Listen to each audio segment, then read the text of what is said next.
हिकमत से, स्मार्टनेस तरीके से खेलते हुए लोगों से साइन ले लिया। जो नोटिस पहले दी जाती है वो नोटिस भी बैक वक्त में दिया जाए, जिस दिन नोटिस बात हुई उसी दिन नोटिस दिया और उसी दिन। तो जो तरीका है, जो प्रोसीजर है, उससे हटते हुए तमाम काम हुए। क्योंकि ज्यादातर वहां पर जो रहने वाले हैं वो इन्वेस्टर हैं, किराए पर देकर के बाहर रहते हैं, उन्हें पूरे प्रोसीजर से कोई इल्म नहीं है। लेकिन जो वहाँ के पुराने रहने वाले हैं और उन्हें जो तकलीफें हैं, क्योंकि रोल ये होता है कि अगर आपका 1 RK है तो आपको 1 BHK मिलता है, आपका 1 BHK है तो आपको 2 BHK मिलता है। क्योंकि लोगों को अलग तरह से भरम में ले करके और इमोशनली ब्लैकमेल करते हुए या मौके की नजाकत का फायदा उठाते हुए दस्तखत करा दिए गए। कुछ लोगों को रेंट दे रहे हैं। लेकिन सबसे पहले आप ये वीडियो देखिए और उनकी पीड़ा समझिए। इस समय हम विजय पार्क के न्यू ओमकार सोसाइटी पर हैं और यही बिल्डर ने जो यहाँ पर सोसाइटी खाली करवाई है। ये देखिए पूरा वीडियो जो हम आपको दिखा रहे हैं कि लोग खाली करके जा चुके हैं। 8-10 लोग यहाँ पर मौजूद हैं और आइए हम इनसे जानने की कोशिश करते हैं कि क्या गुजरी और इनकी शिकायतें क्या है। सर, आपका नाम? रमाशंकर राम कुमार चौबे। आपको क्या शिकायत है? रिडेवलपमेंट तो अच्छी बात है। ओपन प्रक्रिया नहीं हुई, टेंडर प्रक्रिया नहीं हुई, PMC नहीं रखा गया, जो 79 के कायदे को 2019 के कायदे को उल्लंघन है। और बिल्डर को हाथ में पकड़ के चेयरपर्सन ने खेल खेला और खेल खेलने के बाद अभी 2023 में 79 किया। अब भी उसने नवंबर 2025 को बिल्डिंग का ऑडिट करवा के धोखादायक जाहिर किया, जबकि बिल्डिंग खाली करवाया रीडेवलपमेंट के नाम पे।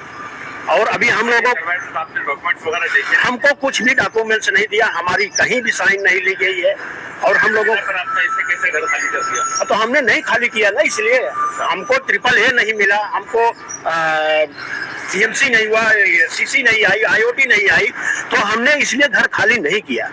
कितने लोगों ने खाली कर दिया? हम 4-5 लोग हैं और बाकी पूरी सोसाइटी ने खाली। दरअसल हमारी सोसाइटी में छोटा सा प्रॉब्लम यह है कि 19 मेंबर ही, 56 मेंबर की सोसाइटी में 19 मेंबर ही आज 15-20 सालों से रह रहे थे। बाकी के ओनर्स फ्लैट भाड़े से देके बाहर रहते हैं।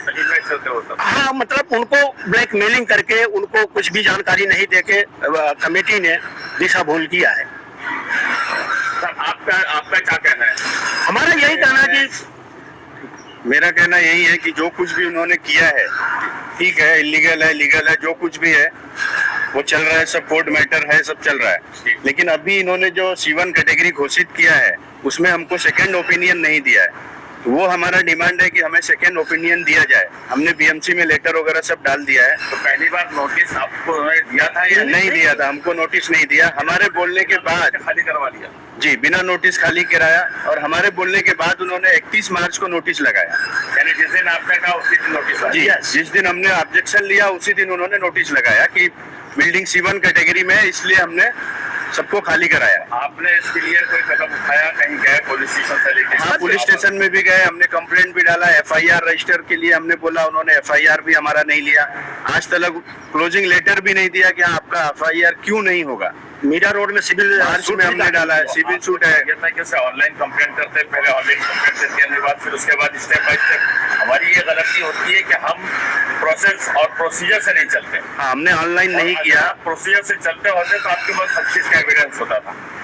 तो जो अगर गलतियां होती है तो कहीं ना कहीं कोई हमारी गलतियों का फायदा उठाता है। हाँ, हमारी गलतियों का पूरा फायदा उन्होंने उठाया है। अभी परिस्थिति क्या है, सिचुएशन क्या है आपकी? अभी सिचुएशन ये है कि हमको भी रिडेवलपमेंट चाहिए, बट रिडेवलपमेंट के नाम पे पूरी धतिंग हो रही है। बाकी के लोगों को रेंट वगैरह मिल रहा है, नहीं मिल रहा है, वो तो हमें भी पता नहीं। चूंकि हमको तो ग्रुप से इन्होंने 3 साल पहले ही निकाल दिया और आज तक उन्होंने ऐड भी नहीं किया हमको,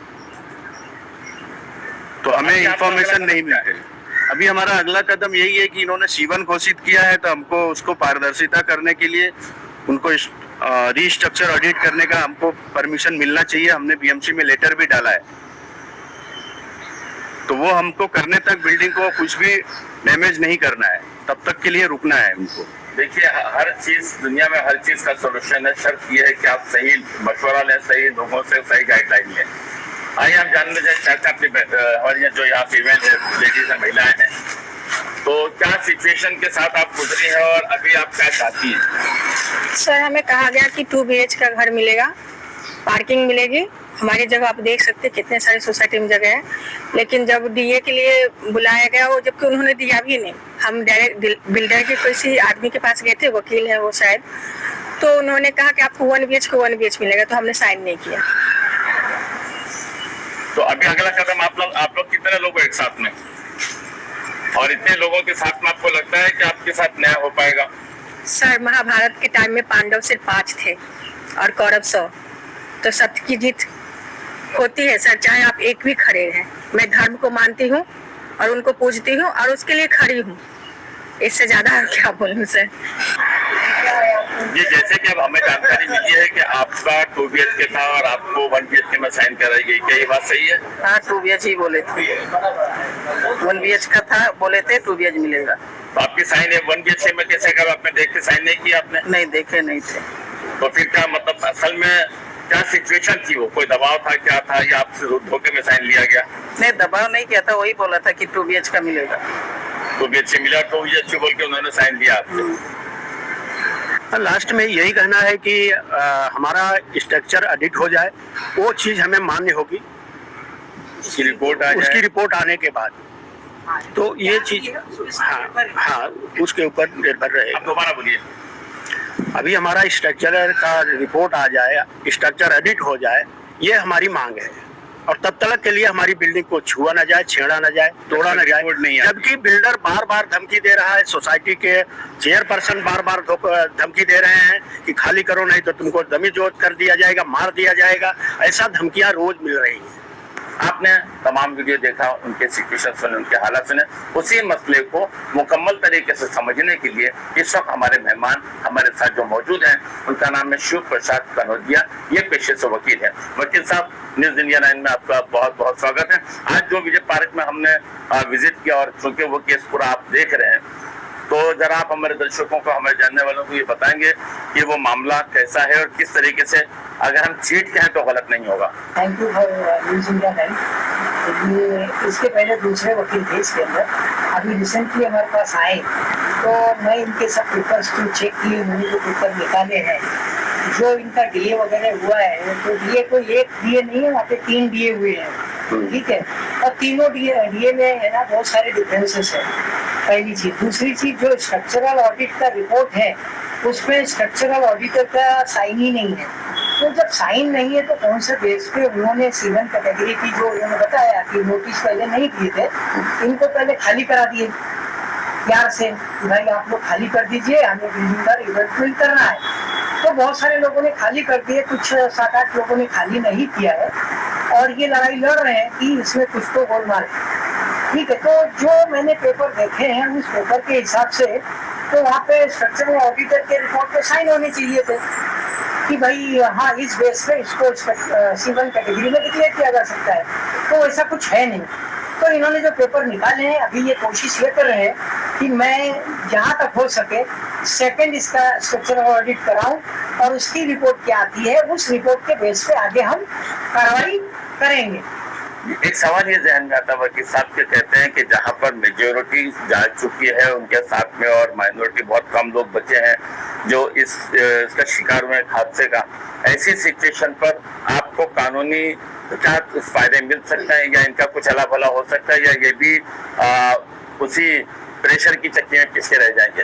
अभी देखिए, भले मेजोरिटी उधर चली गई हो, लेकिन वो मेजोरिटी कैसे गई है वो इम्पोर्टेंट है। यानी उन्होंने मतलब चीट करके साइन ले लिए हैं, या कैसे साइन ले लिए, या ये अपनी मर्जी से लोग साइन किए हैं।